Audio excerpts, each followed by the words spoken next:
الحمد للہ رب العالمین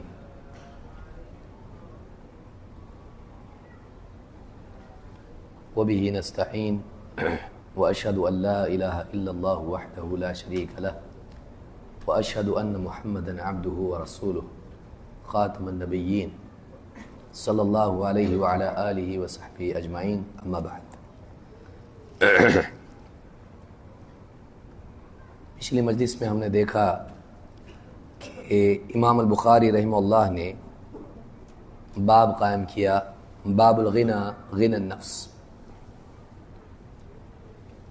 مالداری اصل میں دل کی مالداری ہے، غنی دراصل دل کا غنی ہے، اور اس میں آیت بیان کی جس میں اللہ رب العالمین نے مشرکین پر تنقید کی ہے اور ان کی سوچ کا رد کیا ہے۔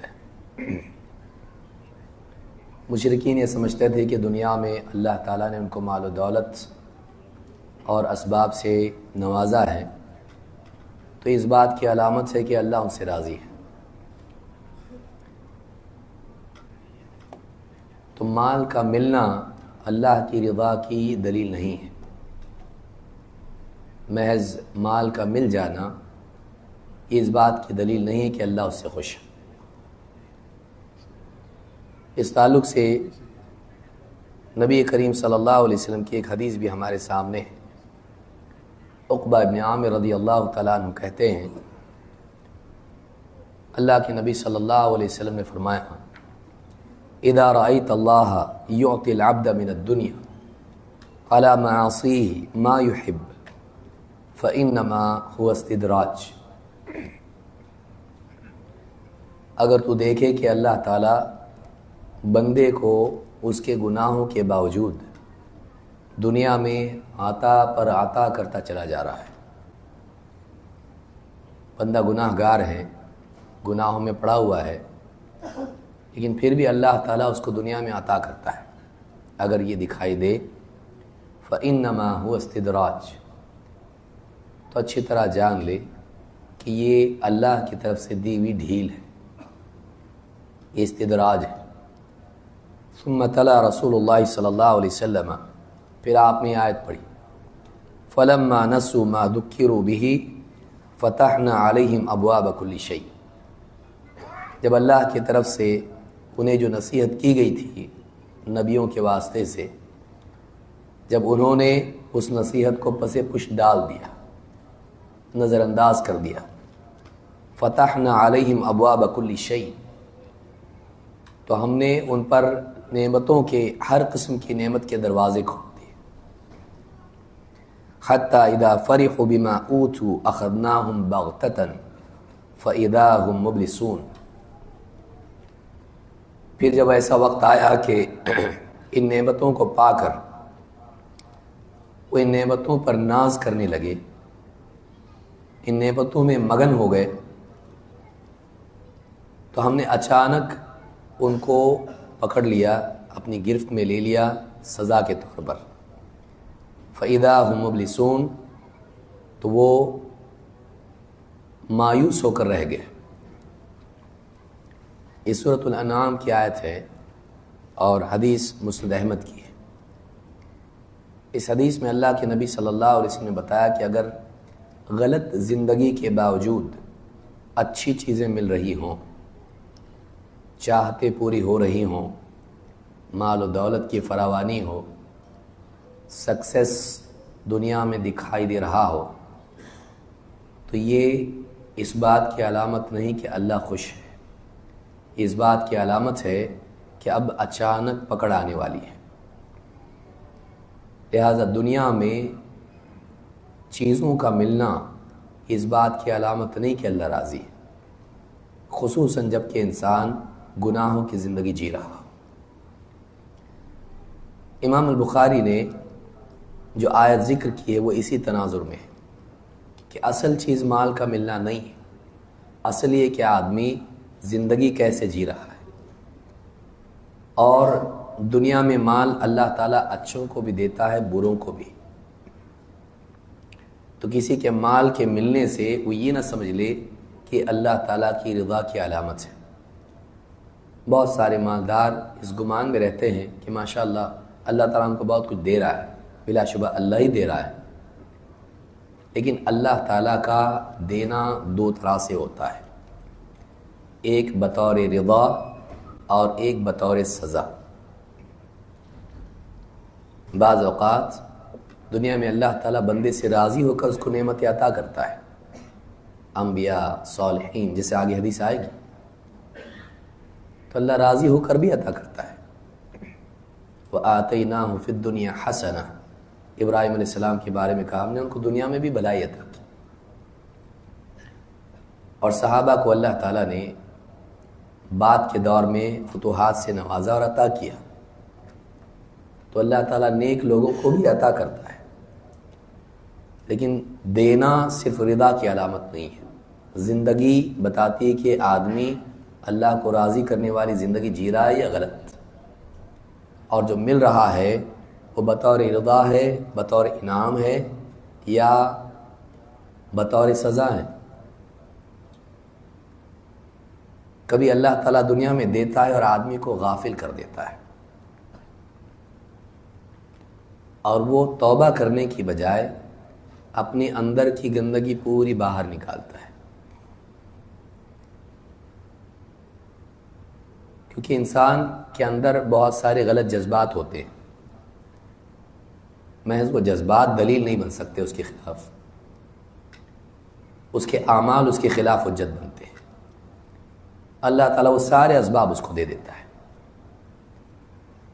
اچھا آدمی نعمتیں پا کر ان میں اللہ کا شکر ادا کرتا ہے اور شکر والے اعمال کرتا ہے، برا آدمی ان نعمتوں کو پا کر وہ ساری غلط تمنائیں پوری کرتا ہے جو دبی ہوئی تھی، ان نعمتوں کے نہ ہونے کی وجہ سے وہ چاہتے پوری نہیں ہوئی تھی،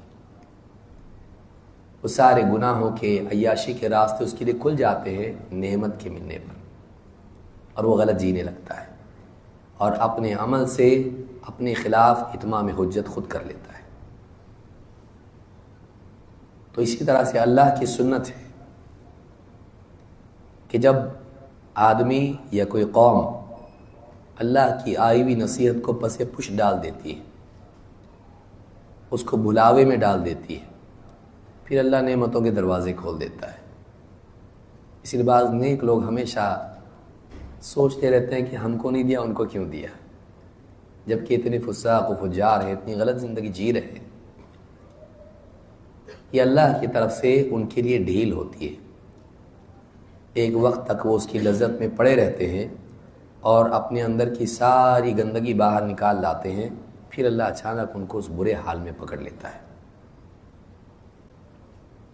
تو انسان کو نعمتوں کے ملنے پر اپنا جائزہ لینا چاہیے، وہ کیسا جی رہا ہے، کیا مل رہا ہے نہیں دیکھنا چاہیے، یہ کیسا جی رہا ہے یہ دیکھنا چاہیے۔ اگر اچھا جی رہا ہے اور اللہ نعمتیں دے رہا ہے، الحمدللہ اللہ کی طرف سے دنیا میں بھی عطا ہے، لیکن یہ غلط جی رہا ہے، اللہ سے دور دور جاتا جا رہا ہے، اور پھر بھی اس پر نعمتوں کی بارش ہو رہی ہے، تو گڑبڑ ہے، توبہ کا وقت باقی ہے، اگر نہیں توبہ کی تو ہلاک ہوگا۔ تو غنی النفس، مالداری واقعی وہ ہے جو دل کی مالداری ہوتی ہے۔ اس میں اشارہ اس بات کی طرف ہے کہ انسان کو اگر دنیا میں نہ بھی ملے لیکن وہ اللہ کے دیے پر راضی رہے تو یہ کافی ہے، یہ بھی آدمی غنی ہے، بلکہ حقیقی غنی یہ ہے، ورنہ پا کر بھی کمی کا احساس محتاجی ہے، اور محرومی کے باوجود استغنا غنا ہے، نہیں ہے اس کے پاس لیکن نہیں چاہیے، وہ راجہ ہے، وہ بادشاہ کی زندگی جی رہا ہے نہیں اس کے پاس، چاہیے بھی نہیں۔ اس لیے آپ سلف کی زندگی کو دیکھیں گے، ان کے پاس نہیں تھا اور چاہیے بھی نہیں تھا، تو انہیں بادشاہوں کے آگے گھٹنے ٹیکنے نہیں پڑتے تھے، بادشاہوں کے بچے آ کے ان کے پاس گھٹنے ٹیک کے پڑھتے تھے۔ بڑے بڑے علماء، امام البخاری کا واقعہ ہے، علاقے کے آدمی نے، بڑا گورنر تھا، اس نے کہا کہ آپ آگے میرے بچوں کو پڑھاؤ، کہا کہ نہیں، ہم علم کو ذلیل نہیں کرتے، ایک کام کرو، میرے بچے آئیں گے لیکن دوسروں کے ساتھ نہیں بیٹھیں گے۔ کہ نہیں، ہم علم کو اس طرح سے خاص نہیں کرتے۔ ناراض ہو گیا۔ تو علماء کی یہ غیرت تھی، جس کو ضرورت نہیں ہوتی ہے وہ جھکتا نہیں، جس کو ضرورت ہوتی ہے اس کو جھکنا پڑتا ہے۔ تو اصل مالداری استغنا ہے، محض مال نہیں، کہ دل انسان کا محتاجی کا احساس نہ رکھتا ہو۔ امام البخاری یہاں یہی بتا رہے ہیں، اور آیت ذکر کی یہ بتانے کے لیے کہ دنیا کا مل جانا یہ کفار کو بھی ملتا ہے، تو کوئی بہت بڑی بات نہیں ہے، اس پر اترانا ٹھیک نہیں ہے۔ اللہ کے نیک بندے وہ ہیں جو مال ملتا ہے تو صحیح جگہ خرچ کرتے ہیں، اور خرچ کرتے ہیں تو گھمنڈ کے ساتھ نہیں، دوسروں کو ذلیل کرتے ہوئے نہیں، بلکہ ڈرتے ہوئے کہ قبول ہوگا کہ نہیں ہوگا، اور اس احساس کے تحت کہ قیامت کے دن میں محتاج رہوں گا، اللہ کے پاس ہوگا، اللہ تب دے گا اگر آج میں دوں گا تو۔ وہ اپنی ضرورت سمجھ کے خرچ کرتے ہیں، نہ کہ احسان سمجھتے ہوئے۔ اس باب میں امام البخاری نے حدیث ذکر کی ہے، عن ابی ہریرہ عن النبی صلی اللہ علیہ وسلم قال لیس الغنى عن کثرة العرض ولكن الغنى غنى النفس۔ ابو ہریرہ رضی اللہ تعالیٰ عنہ روایت کرتے ہیں اللہ کے نبی صلی اللہ علیہ وسلم سے کہ آپ نے فرمایا لیس الغنى عن کثرة العرض، مالداری مال و متاع کی کثرت کا نام نہیں۔ بہت سا ساز و سامان انسان کے پاس ہے، جو چاہیے وہ سب ہے میرے پاس، بہت ہے، اللہ کا دیا بہت ہے۔ اصل مالداری یہ نہیں ہے، ولیکن الغنى غنى النفس، بلکہ حقیقی مالداری یہ ہے کہ آدمی کا دل غنی، اس کے دل میں احتیاج کی کیفیت نہ ہو۔ ورنہ اگر کمی کا احساس مالداری کے باوجود بھی ہے تو یہ اسی فقیر کی طرح ہے جس کے پاس نہیں ہے، تو دونوں بھی ایک صف میں ہیں۔ فقیر کا حال کیا ہوتا ہے؟ میرے پاس نہیں ہے، اگر ہے بھی تو کم ہے، جتنا چاہیے اتنا نہیں ہے، یہ فقیر۔ اصل چیز پرسیپشن ہوتا ہے۔ انسان زندگی کو، چیزوں کو، واقعات کو دیکھتا کیسا ہے، اس کے دیکھنے سے معاملہ بدل جاتا ہے۔ اس کے پاس سب کچھ ہے، مرسیڈیز ہے، فراری ہے، اور سب کچھ ہے، میرے پاس رولز رائس نہیں ہے، کاش کہ میرے پاس ہوتی۔ کمی کا احساس اس کے پاس ہے۔ اور ایک دوسرا آدمی ہے، میرے پاس بائک ہے، بہت ہے، گھر سے جاب، جاب سے گھر، گھر سے مسجد، مسجد سے گھر، ختم۔ اور کیا چاہیے؟ اللہ کا دیا سب کچھ ہے۔ کتنے لوگ جو پاؤں پہ جاتے ہیں بیچارے، محنت مزدوری کرتے ہیں، اللہ نے مجھ کو بائک تو دی ہے، اللہ کا احسان ہے، اور پیٹرول کی تو کمی نہیں ہے۔ اس کو کمی کا احساس نہیں ہے، اور اس کے پاس ایک بھی کار نہیں ہے، بیکار ہے یہ۔ اس کے پاس اتنی ساری کاریں ہیں لیکن ایک کار کی کمی کا احساس ہے۔ تو فقیر کس چیز کو کون سی چیز انسان کو فقیر بناتی ہے؟ چیزوں کی کثرت یا قلت کا احساس؟ چیزوں کی قلت آدمی کو فقیر نہیں بناتی، کمی کا احساس فقیر بناتا ہے، کیونکہ اصل اندر ہوتا ہے۔ تو باہر چاہے جتنا بھی اس نے جمایا ہو، لیکن اندر کمی کا احساس ہے تو یہ محتاج ہے، یہ غنی نہیں ہے۔ لیکن باہر خالی ہے پورا، لیکن اندر کمی کا احساس نہیں ہے، تو یہ غنی ہے۔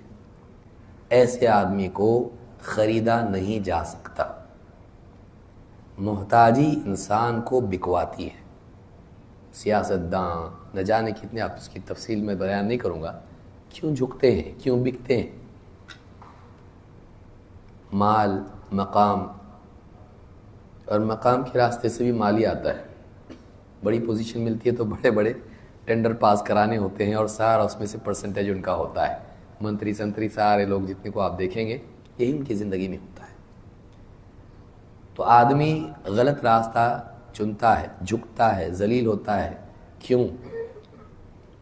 اس لیے کہ اندر کمی کا احساس ہوتا ہے اور کچھ پانا ہوتا ہے اس کو. جو اللہ کو پائے ہوئے ہو، جس کے پاس سب کچھ ہے،